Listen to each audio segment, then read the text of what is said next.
So, if not Tristan Casas, what do the Mariners want from the Red Sox for Luis Castillo? We'll discuss that and then talk some 2025 Mariners draft with Joe Doyle coming up here on the Locked On Mariners podcast. Colby, hit it.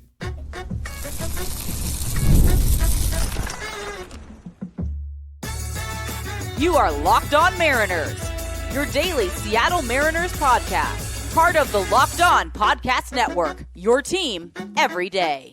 Ahoy, sailors. It is Wednesday, December 18th, 2024. This is Tony Gonzalez and Colby Patnode for the Locked On Mariners podcast, part of the Locked On Podcast Network, your team every day. Today, we're going to talk a bit more about what exactly the Mariners want from the Red Sox for Luis Castillo, and we'll also be joined by Joe Doyle of Future Stars Series to talk some Mariners 2025 draft. But before we get into all that, a reminder that the college football playoff is here, and you don't want to miss a moment of the action. The college football playoff presented by Allstate begins with 4 first-round games December 20th and 21st on ESPN, ABC, TNT, and Max. I'm really looking forward to those on-campus games, especially Tennessee versus Ohio State. That's going to be a really fun one. Hey, also, if you want to hear from me and Colby even more and help support the show, check out our Patreon. All you have to do to check that out is click the link in the description of this episode. So, Colby, it's another week of recording, and the Mariners still haven't done anything. Luis Castillo is still a Mariner for now. But those rumors, the speculation around Castillo haven't died yet. Still hearing a lot of speculation out of Boston. Mark Feinsand the other day in his mailbag article that he did was asked, who would be more likely to be traded this winter, Dylan Cease or Castillo? He said Castillo. And even, Ryan Divish and Adam Jude have continued to mention it, and Daniel Kramer as well, who did say that, the Mariners do like Tristan Casas, which contradicts what Peter Gammons reported the other day.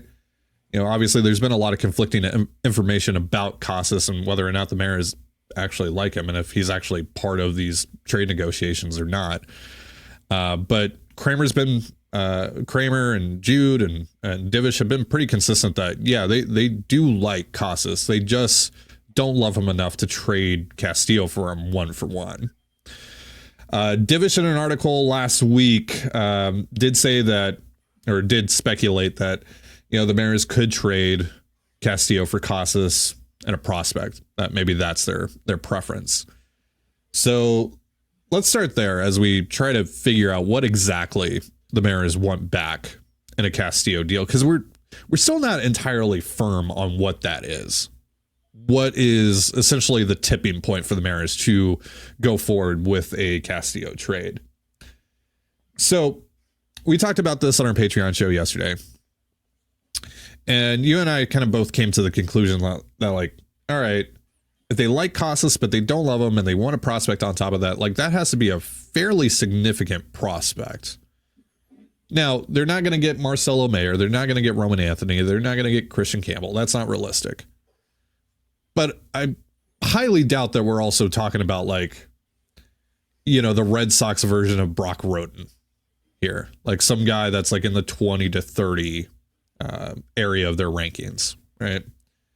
So it has to be a pretty significant prospect. So what are we talking about here? Are we talking about, like a right-handed pitcher who's pretty much ready for major league action, like Richard Fitz or what's the other guy? Hunter Sandlin. Dobbins. Yeah, or David Sandlin. Or are we talking about, maybe a high upside kid that's down in, low A or high A or what have you that they really like? What do you think? Have you done any research on the Red Sox farm at all? And have you seen maybe anyone that you think makes sense for the Mariners? And, that might be the hang up here. A little, but first things first, it's interesting that like the people who in theory have connections inside the Mariners front office are saying like, no, the Mariners like Casas fine. Peter Gammons says the Mariners don't like Casas at all. Well, where do you think Peter Gammons is getting his information from? The Red Sox front office. So what we appear to have here is that like the Mariners are like, no, Casas is fine. He's just not enough for Luis Castillo. Yeah. And the Red Sox are saying like, no, he should be more than enough. I guess if he's not, you just don't like him. And it's like, that's not what's being said. So yeah, it's very much a he said, she said type of situation here, because it's pretty clear where, Kramer and Jude and Divish are getting their info, and it's clear where Gammons is getting his info. And when you just follow that line, it makes a ton of sense that, the Red Sox would be like, no, they just don't like Costas because they wouldn't give us Bryce Miller for him. And it's like, that's not Right. what's happening here. Right. But the whole like and a prospect thing is weird, because if you're the Red Sox, if this is just kind of a fringe major league prospect, and keep in mind they traded 2 of their top 5 in that Garrett Crochet deal. They won't trade any of their top 3.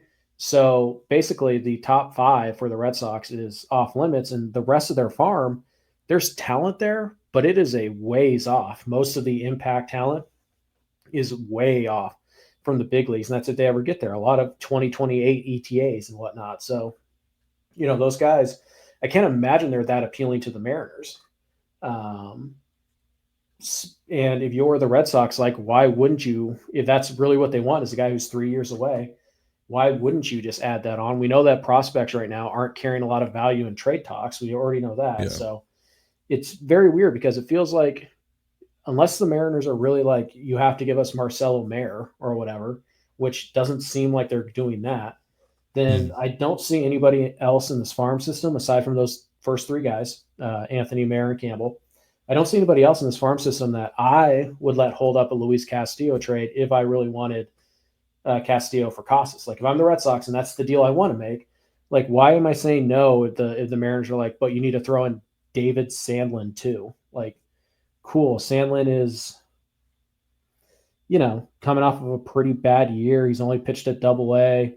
Stuff isn't amazing. He throws some strikes. He's a strike thrower, but he's like a number 4, number 5 ceiling guy.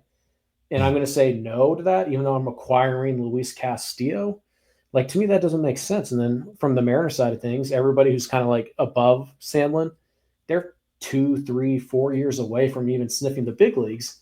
And why, if you're the Mariners, does that carry any value for you? It really doesn't. So the whole like for a prospect thing, to me, it doesn't make a ton of sense, because I can't find the guy unless they are like convinced that, Miguel Bleis is like some star and they can get him to the big leagues within a year or whatever. I just don't really see a guy here in the system that I'm like, yeah, that's a guy that's, good enough to bridge the gap, but not so good that the Red Sox would say no.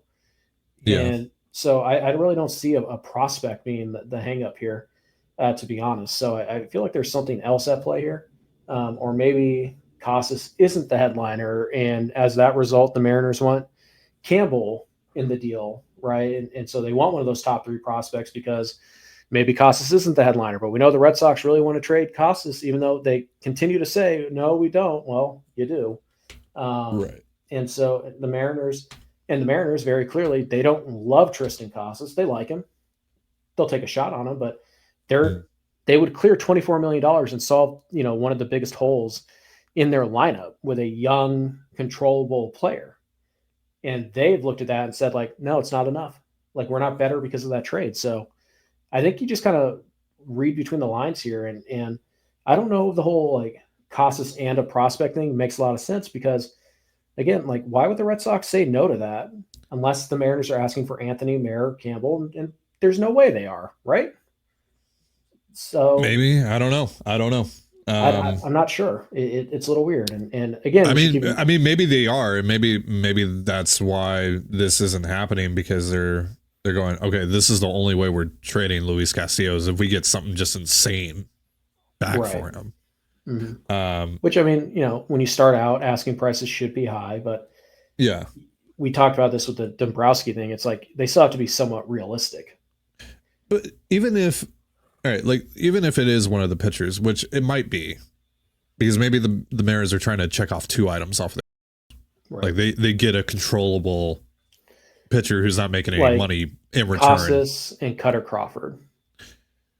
Yeah, well, that makes more sense to me. Yeah, we'll get into that aspect here in a second. But if it's just like Richard Fitts, right? Yeah. I don't see why the Red Sox would have any issue doing that, because all right, they'll have Crochet, they'll have Houck, they'll have Bayo, they'll have Crawford, and then if they're worried about depth, well, Lucas Giolito should be ready to go relatively soon. He had the brace put in his elbow back in, I believe, March. And then Garrett Whitlock as well also had the brace put in back in May, I believe. So he should be able to pitch at some point in 2025 as well. They've got Sandlin and Dobbins too, like a couple guys who are more Emerson Hancock than anything, but like so to your point, I don't think the hang up here would be one of the pitchers. So if it is coming down to like a prospect on top of Casas, and that's kind of what the hang up is here, and maybe it's not, but if that is what the hang up is here, maybe they are shooting for the moon. Maybe they are asking for Roman Anthony or Christian Campbell or Marcelo Mayer, which, yeah, I can see why the Red Sox haven't budged on that.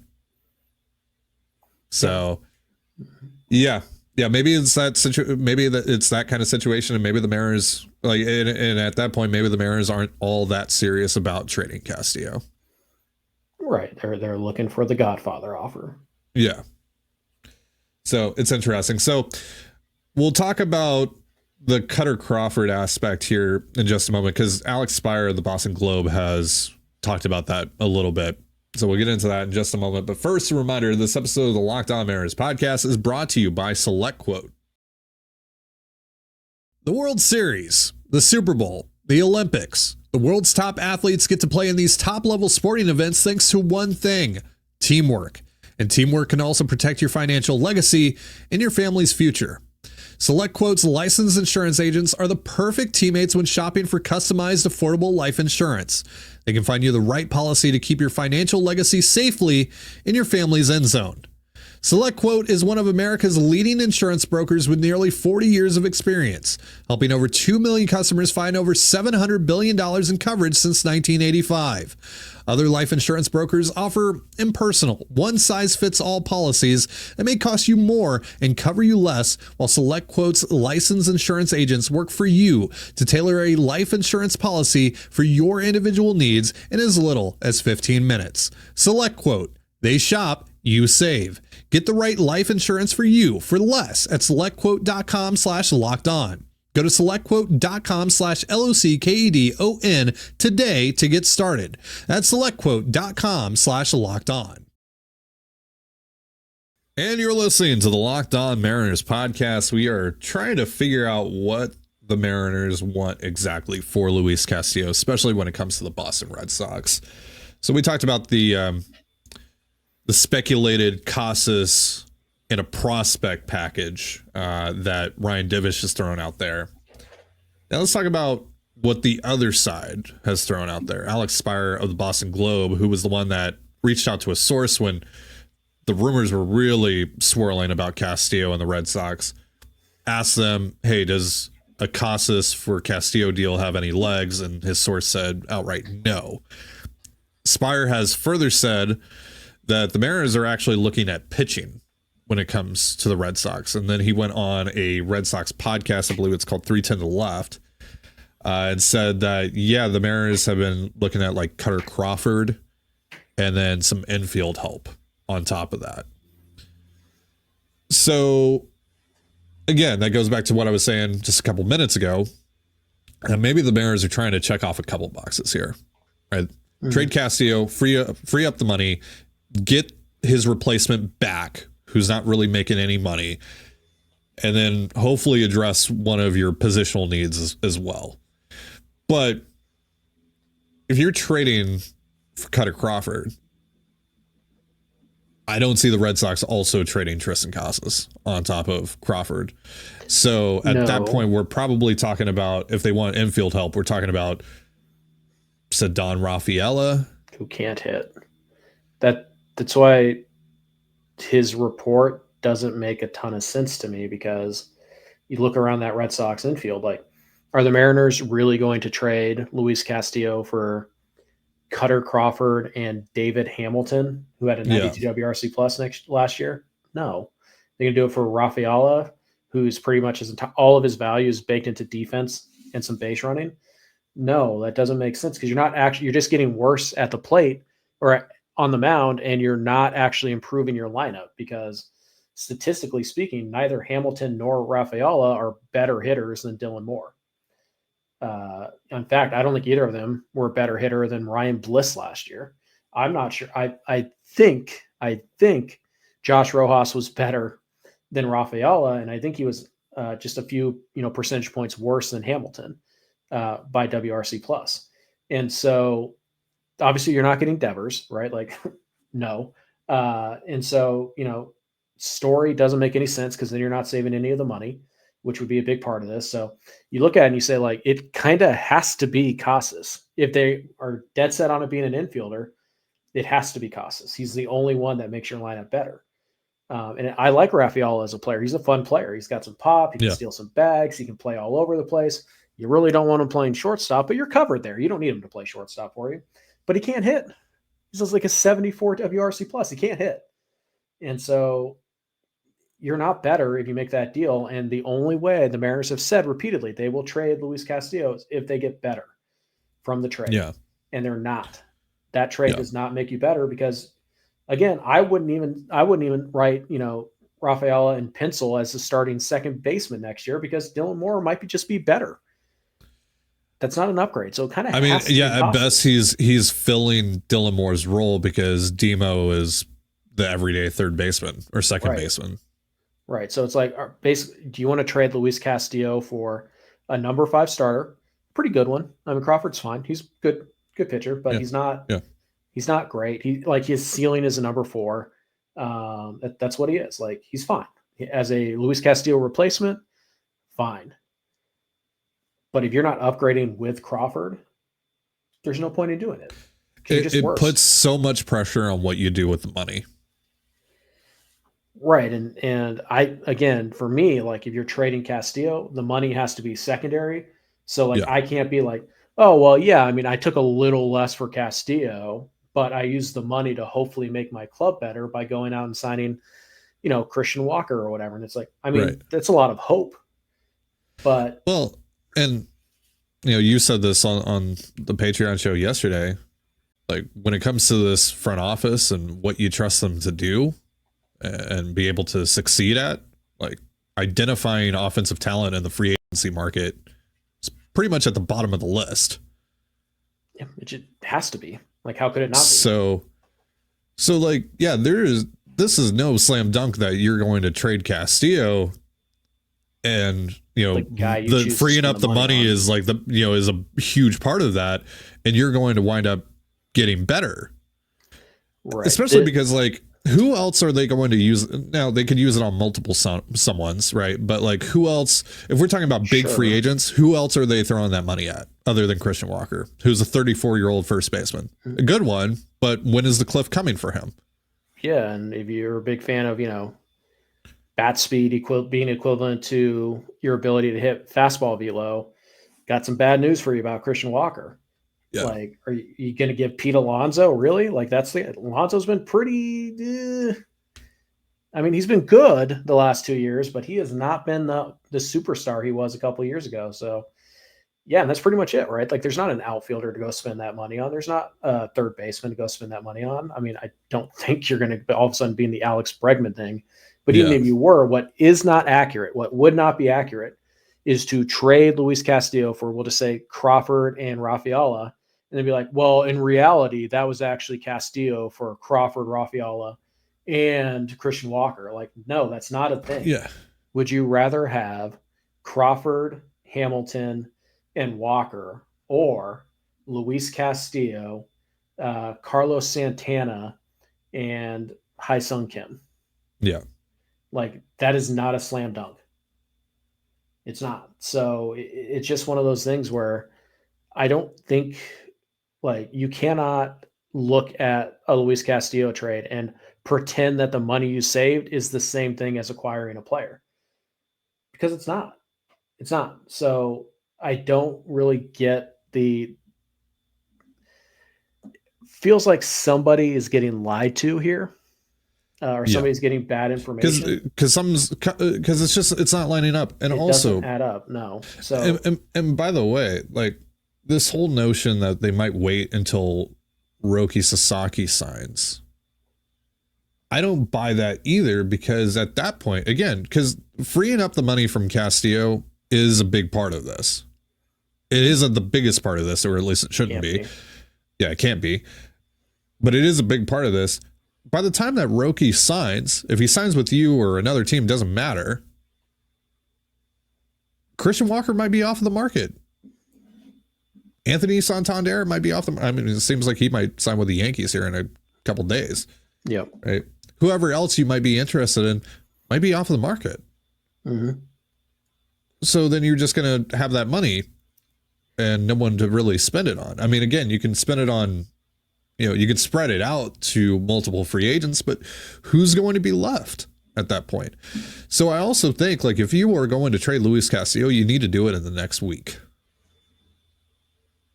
I don't think you can wait for the new year, and I definitely don't think you can wait for Sasaki to sign. No, you'd be playing a really dangerous game. So, yeah. And so again, if they're asking the Red Sox for like Roman Anthony, for example, sure, then they're probably not even being serious about trading. No, Castillo. they're not that serious about trading. If they're asking for Casas and Roman Anthony, they're probably not all that interested in actually trading Castillo. They're hoping somebody gets desperate, essentially.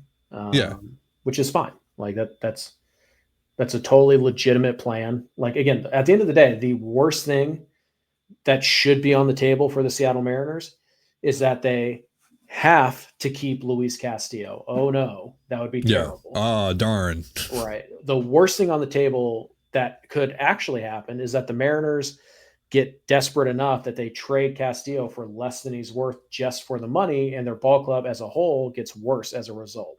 That should be on the table. And if you're doing that for the sake of trying to sign a 34-year-old first baseman who is showing signs of decline, particularly with the bat speed, that terrifies me.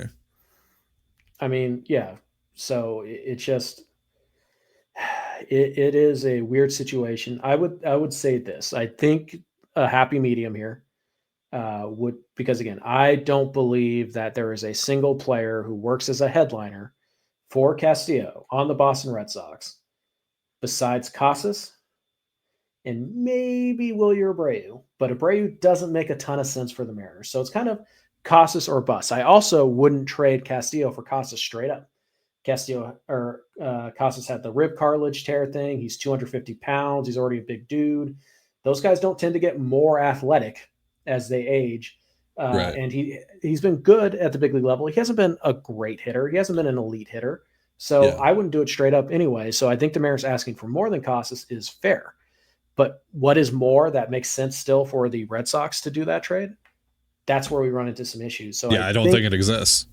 Right. Unless the possibility here would be the Mariner, and this is just a hypothetical, the Mariners trade Castillo and like Harry Ford. Yeah. And they get Casas and Cutter Crawford. Yeah. That is a scenario where the Mariners clear money. They get their Castillo replacement. So if they get Sasaki, great. They still run with a 6-man rotation. And they don't have to spend money on the replacement either. Right. And that's the big point right there. Instead of spending $15-16 million on a number 5, you're spending $3 million or whatever Crawford's supposed to make an arbitration. You're getting Casas and the Red Sox, while they're giving up Crawford, who is going to get pushed out of the rotation anyways by Castillo. They also get a pretty good, solid prospect, top 100 type of guy who also still catches, which they just traded Kyle Teal. So, that could be, come into play here. I think I look at a deal like that and I go, you know what? The Mariners upgrade at first base. They replace Castillo, save a lot of money in the process, and they get a quality number. They get a guy who's good enough that I don't feel like you have to go out and spend the money you saved on Castillo on an arm. Yeah. I think that is the happy medium right there. It's something in the lines of Castillo and Harry Ford for Casas and Cutter Crawford. I think that's in the ballpark of fair. I think that's realistic, and I think it helps both sides pretty darn well. So that's what I would be looking for. That's where I land. And it kind of is a melding of all the reports we've heard. Yeah.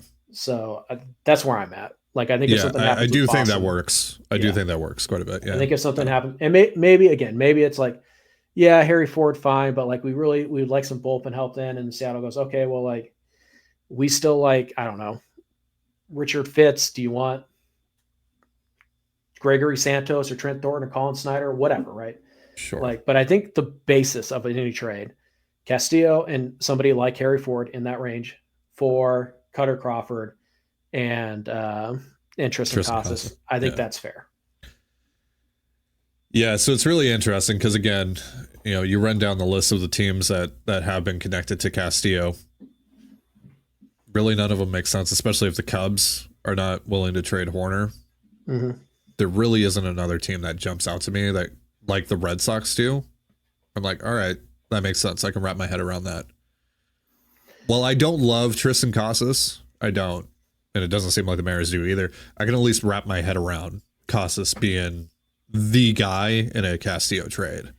That is an appropriate shot to take, is how I would phrase it. Like that, young enough upside, enough production that you're like, okay, like maybe it doesn't work. You never know. These things are a gamble anyways, but that's the guy that you're like, I understand. Like that is defendable. That is justifiable. That is logical. Like it all makes sense, and you just hope that it works. And that's pretty much all you could ever hope for from any trade. Does it make sense? Does it make your major league team better? Like, does it logically, can you see why somebody would think it would? Yes. If the process is good, then you just hope that the results match the process. And that's all you can do in any trade. All right. So I want to tell you guys a little bit about FanDuel. And then on the other side of that, we're going to talk to Joe Doyle about the Mariners and the 2025 draft. Get ready to tackle the NFL action with FanDuel, America's #1 sportsbook, because right now new customers can bet $5 and get $150 back in bonus bets if you win.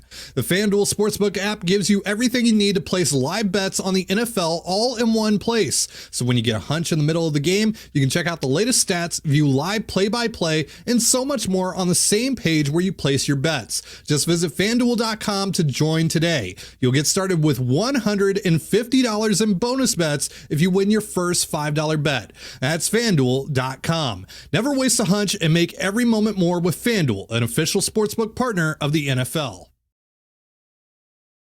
Well, the Mariners had a quiet winter meetings on the Major League front, but you'd be hard-pressed to find a team that had a better week than they did as far as the 2025 draft goes. It started a couple days before the winter meetings when they were awarded a competitive balance round A selection, which is pretty cool. And then a few days later, they worked their way from the second lowest lottery odds to landing the number 3 overall pick in next summer's draft. And because of those special circumstances, I'm planning on having a lot more draft coverage than usual here on the show, and that starts today.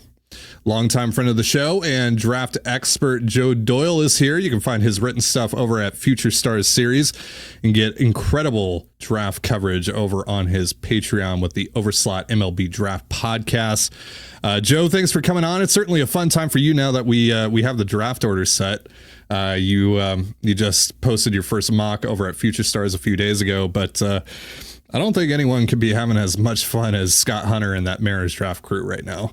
Yeah, I mean, you went from anytime you can go into a draft with like $5 million more than you were expecting to have, like the possibilities that it opens up for Scott and Jerry, pretty limitless. And especially when, I talk to scouts throughout the year, and there's a lot of scouts, like scouts in Florida, scouts in Southern California to a lesser extent, scouts that cover Texas A&M, who didn't plan on spending more than a minute on Jamie Arnold or, Jace Laviolette. But now it's like, I probably got to go in there 4 or 5 times and just, check my bases here. So, yeah, I think Scott Hunter, Jerry Dipoto, and all of the scouts for the Mariners organization are having a pretty good week.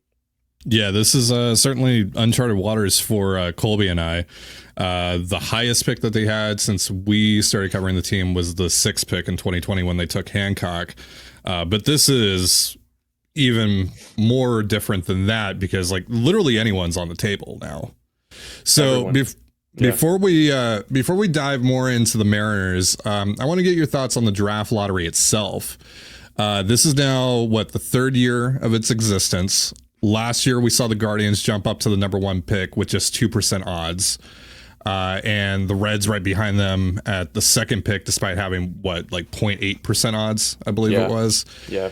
And then the Mariners this year. So is this working the way you had hoped? Are the results maybe a bit too extreme? Where do you land on that? Yeah, I think selfishly, as someone that covers this year round, it's awesome because it gives me something in December. But in terms of like the way that it's actually operating, I don't know if it's really curbing tanking too much. I think the penalties are a little bit on the extreme side. I think there's a misconception or a misunderstanding within the industry of what the lottery is. Like the lottery itself is only 6 teams. There's only 6 ping pong balls that are actually pulled. And then after that, it just goes by the worst record to the best record. So like Seattle, for example, could have never landed the number 12 or 14 or 15 pick. It's impossible. But for the White Sox to come off the worst year in baseball history, 121 losses, and be relegated to the number 10 pick. The White Sox weren't trying to be bad, and they didn't not spend money. So I don't know if they should be penalized. I think the 2 things that I would do is, one, I would move the penalty back to pick 7, not pick 10. That way it's just outside of the lottery. And then if you're going to keep pick 10, at least give the teams back what they lost in the previous year's lottery. So like in 2023, the White Sox ended up picking, I think it was 5, and they were actually supposed to pick 4. So they lost a spot in that lottery.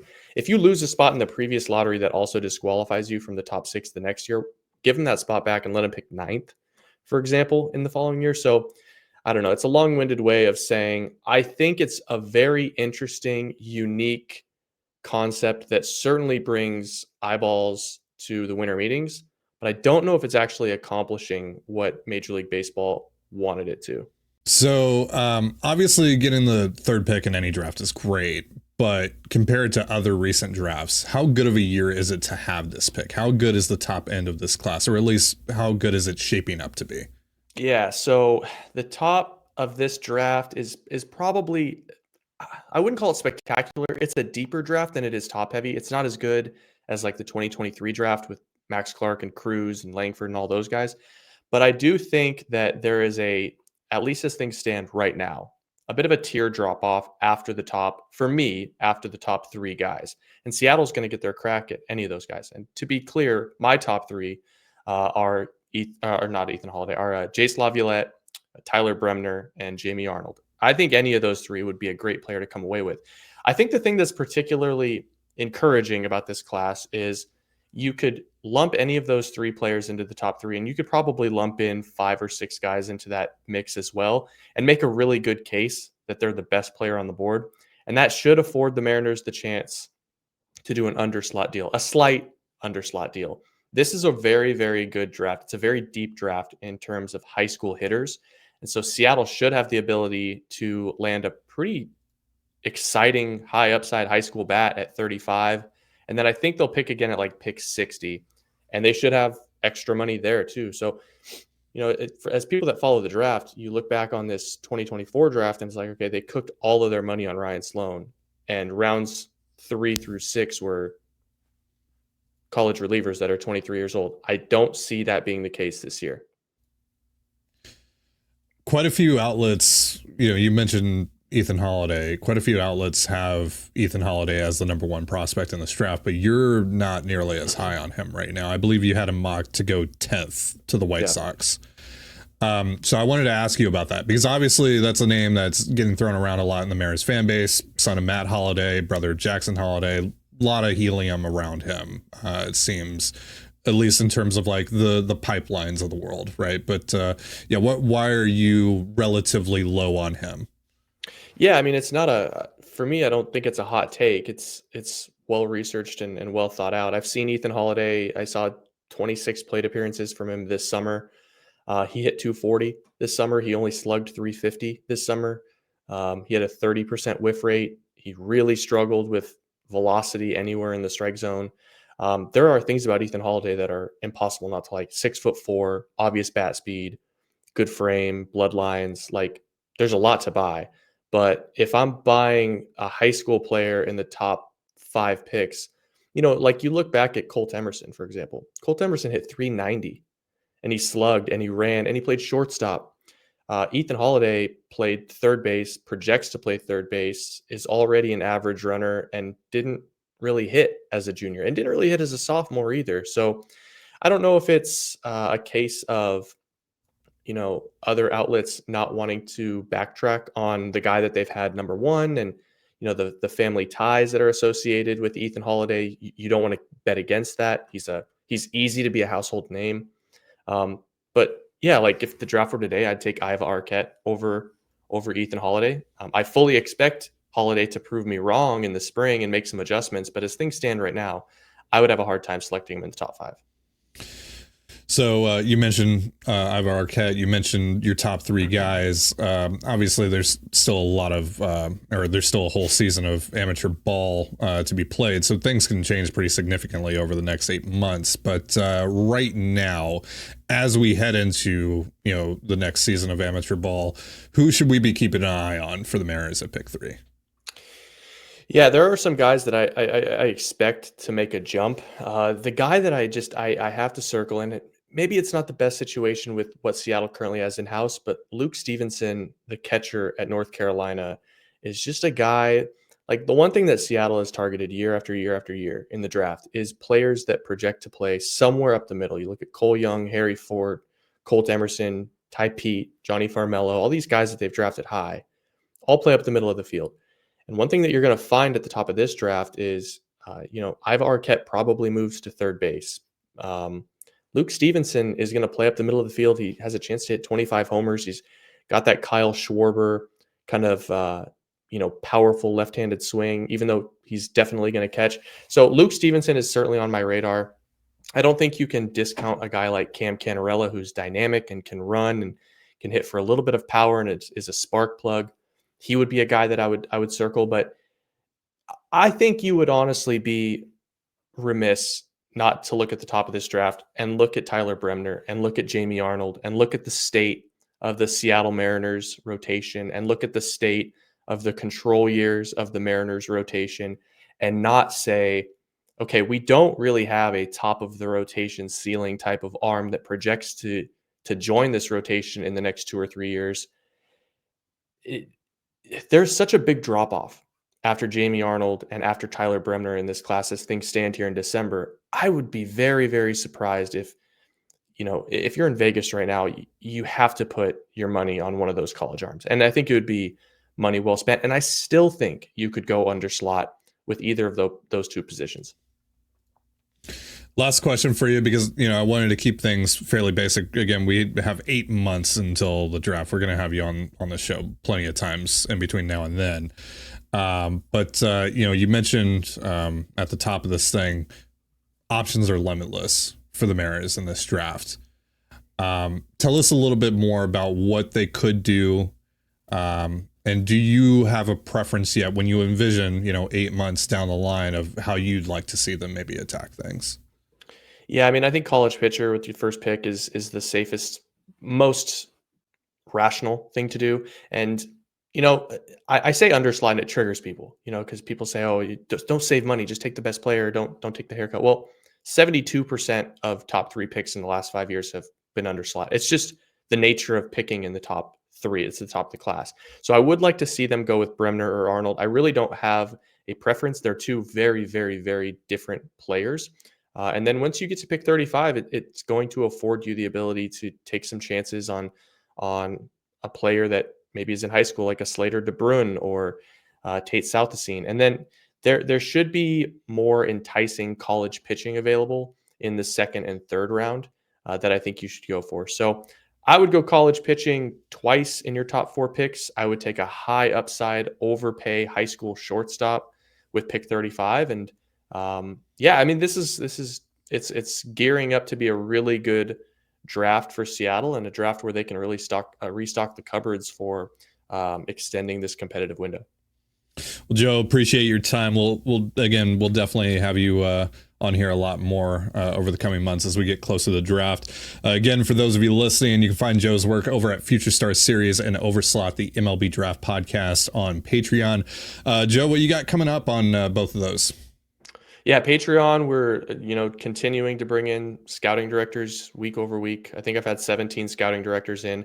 We are overdue for a Scott Hunter podcast. He will certainly be on in the next few weeks, I would hope. And then I usually have Jerry DePoto on in January, as you do. So we'll probably do that. And yeah, just a weekly show talking about this draft and what it brings and what to look forward to. And I'm sure Future Star Series, we're going to have new draft rankings coming out here within the next 5 or 6 weeks. Looking forward to it. Great stuff. Be sure to check it out. Joe, thanks again. All right, man. All right. Thanks again to Joe Doyle for hopping on the show. And that's going to do it for us. Thank you so much for joining us here on the Locked On Mariners podcast. For Colby Patnode, I'm Titan Gonzalez. Be sure to give us a follow on Twitter at LO_Mariners. You can follow me at Titan Gonzalez and Colby at CPAT11. That's CPAT11.